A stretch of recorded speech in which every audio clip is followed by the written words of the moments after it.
지면으로 알아보는 인천 소식 신문 속 뉴스입니다. 각 신문사별 헤드라인입니다. 먼저 중부일보는 인천시민사회와 경제단체가 신세계그룹의 프로야구단 SSG 랜더스가 연고지 인천이 아닌 서울에서 창단식을 연 것에 대해 규탄하는 등 여진이 계속되고 있다고 보도했습니다. 경인일보는 인천시가 올해 상반기까지 지역 특성을 반영한 개발이익 환수 제도를 도입하기로 했다고 보도했습니다. 이 소식 잠시 후에 자세히 알아봅니다. 기고일보는 인천시가 지속적인 인구 감소와 정체로 행정조직이 축소될 위기라고 보도했습니다. 이 소식도 잠시 후에 자세히 알아봅니다.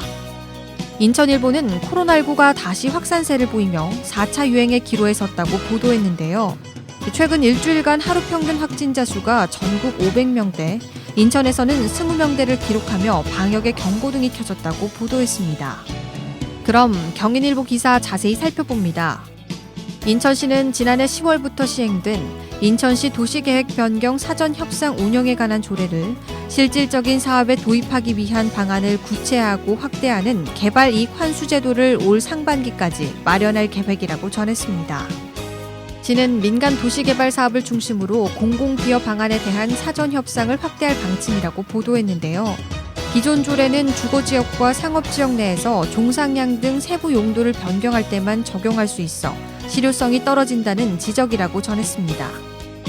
인천시는 개발이익에 걸맞은 공공기여 확보 방안도 찾기로 했다고 보도했는데요. 해당 지역 주민이 꼭 필요한 공공시설 조성까지 개발이익 환수에 포함해야 한다는 구상이라고 신문은 보도했습니다. 다음은 기호일보 기사 자세히 살펴봅니다. 최근 들어 인천은 인구 순유출과 원도심 쇠퇴 등으로 지난해 6월 인구 295만 명 선 붕괴를 피하지 못했다고 보도했는데요.